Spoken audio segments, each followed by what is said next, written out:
यदि कोई बाहर वृंदावन धाम के बाहर रह रहा है अन्य प्रदेशों में, और उसके हृदय में बात है कि हम बहुत समय तक वृंदावन वास तो नहीं कर पाएंगे, ऐसा हम माया से जकड़े हुए हैं, तो हमें जो वृंदावन वासी को लाभ मिलेगा वो हमें कैसे मिले? क्योंकि हमारा फिर तो जीवन व्यस्त हो जाएगा, हमें अखंड वृंदावन वास तो मिलने वाला नहीं, क्योंकि हम इतने मोह में फंसे हुए हैं, इतना हम संसार में सत्यत्व बुद्धि किए हुए हैं, घर परिवार में इतना महत्व बुद्धि किए हुए हैं कि हम वैराग्य करके वृंदावन धाम में अखंड वास करें, इतनी तो हमें सामर्थ्य दिख नहीं रही। तो हम क्या करें? बोले ददत किंचित वृंदावन तनुभृते, जो वृंदावन में शरीरधारी है, जो भी जीव है, यदि वृंदावन में उनकी थोड़ी सी भी सेवा आप करने को पा जाए, आहा, तो सर्व भगवत विभूतेर भागीसो भवति जगताम तद्भृति परहा। कितनी अद्भुत बात कह रहे श्रीपाद प्रबोधानंद जी। ये वृंदावन के जो पक्षी हैं, वृंदावन की ये जो गाय पशु आदि, ये जो वृंदावन के बंदर आदि, यहाँ के जो ब्रजवासी जन, यहाँ जो वास करने वाले संत महात्मा, जो भी गृहस्थी जन जो भी है, यदि कहीं यहाँ किसी की भी आपके द्वारा धन अन्न वस्त्र वास आदि की सेवा बन जाए आपसे, तो श्रीपाद प्रबोधानंद जी कह रहे हैं कि वो भगवान की समस्त विभूतियों को तृप्त करने वाला बन जाता है। इतनी उसमें सामर्थ्य आ जाती है, वो ऐसा महामहिमामय वाला बन जाता है कि जैसे गीता में विभूतियों का वर्णन किया ना, उन विभूतियों को भी आनंद प्रदान करने वाली विभूति वो स्वयं बन जाता है। ऐसा वो महाविभूति स्वरूप हो जाता है जो वृंदावन वासियों की सेवा करता है।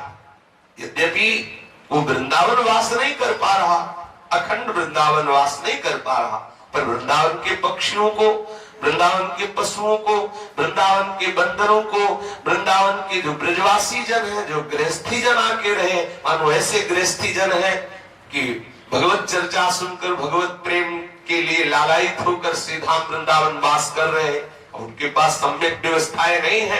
आपको भगवान ने यदि धन दिया है और आप ये लाभ लेना चाहते हैं वृंदावन वास का, तो चाहे वो गृहस्थ हो चाहे विरक्त, इस भूमि में वास करने वाले के लिए ये मर्यादा नहीं कि विरक्त की ही सेवा करनी चाहिए। यहाँ वनवासी है सब, कोई भी हो, स्त्री हो, पुरुष हो, गृहस्थ हो, विरक्त हो, वो सब वनवासी है। इस वन में वास करने वाले हर वनवासी की सेवा का फल एक ही होगा, चाहे वो गृहस्थी की सेवा करे, चाहे वो बंदर की सेवा करे, चाहे वो विरक्ति की सेवा करे, चाहे गाय की सेवा करे, चाहे किसी की भी, वो वृंदावन वासी है। इस बात की बात यहाँ है।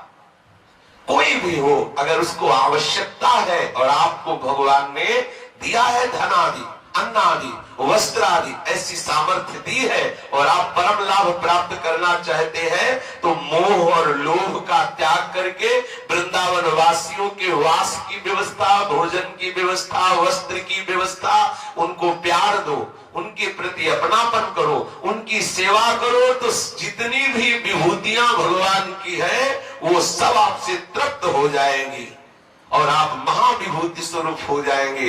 महाविभूति स्वरूप अर्थात बिना वृंदावन वास किए भी वृंदावन वास का फल आपको प्राप्त हो जाएगा। कितनी सहज बात है? कांच के बदले में मणि मिल रही है, कांच के बदले। कहां सांसारिक तुच्छ धन, कहां सांसारिक अन्न वस्त्र आदि, और कहां प्रियालाल का कृपा प्रसाद, केवल ब्रजवासियों की सेवा से।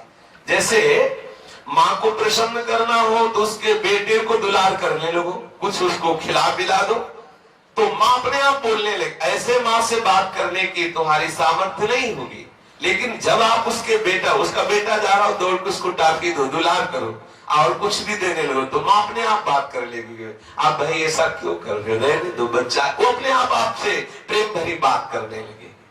ऐसे ही हमारे प्रियालाल के लाडले हैं वृंदावनवासी, चाहे वो बंदर हो, चाहे वो पशु पक्षी हो, चाहे वो गृहस्थी हो, चाहे वो विरक्ति हो, चाहे ब्रजवासी हो, चाहे बाहर का वासी हो, जो यहाँ इस भूमि पर वास कर रहे, वो हमारी लाडली के लाडले हैं।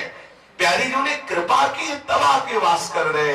इन वृंदावन वासियों की कोई भी शरीर से सेवा, अन्न से सेवा, वस्त्र से सेवा, धन से सेवा, वास की सेवा यदि ऐसा करता है तो हमारे लाडली लाल उस पर कृपालु होते हैं और जो वृंदावन वास का फल है वही फल उसको प्राप्त होता है।